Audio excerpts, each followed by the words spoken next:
Vous le savez, le 12 avril prochain, l'événement, c'est le premier congrès de la révolution numérique du secteur de l'assurance.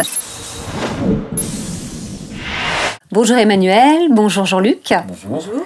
Est-ce que ce congrès sera un congrès ouvert à tous ? Oui, tous les acteurs de l'écosystème assurance ont une place. Les assureurs, les sociétés de services, les startups.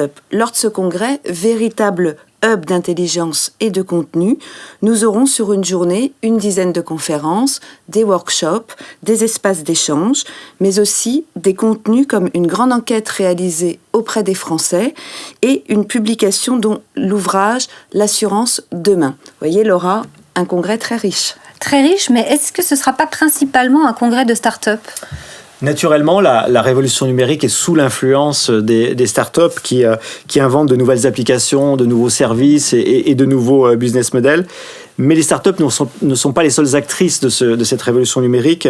Les dirigeants de notre industrie sont des acteurs, leurs collaborateurs, des experts, des personnalités, des chercheurs, des collectivités, des sociétés de services, le législateur bien sûr, mais aussi les assurés finalement. Eh bien justement, ça tombe bien, car les assurés, nous sommes allés à leur rencontre. Si Amazon ou Facebook vous proposaient une assurance, quelles seraient vos réactions ? Ça me semblerait bizarre. Et après, je pense que je m'y intéresserais pour voir ce qu'ils proposent. Amazon ou Facebook, c'est des Américains, non, pas confiance. Vous êtes locataire. Si votre assurance vous était proposée et incluse dans votre loyer, qu'est-ce que vous en penseriez ? Bingo, là je prends. Un souci de moins, une chose de bien faite en plus, voilà. Pourquoi pas, ça simplifie les démarches. Si l'assurance est comprise à l'intérieur, oui, c'est plutôt une bonne chose. Pourquoi pas, si je peux me défaire à tout moment, parce que l'assurance, ça englobe tellement de choses qu'il faut voir si c'est intéressant, mais pourquoi pas, oui.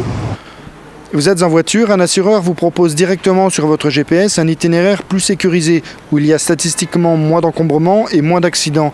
Quelle est votre réaction ? Non, je trouve ça un peu trop intrusif. Je préfère me débrouiller par moi-même avec mon GPS, mais je trouve ça beaucoup trop intrusif. Peut-être, oui, je suis assez d'accord là-dessus.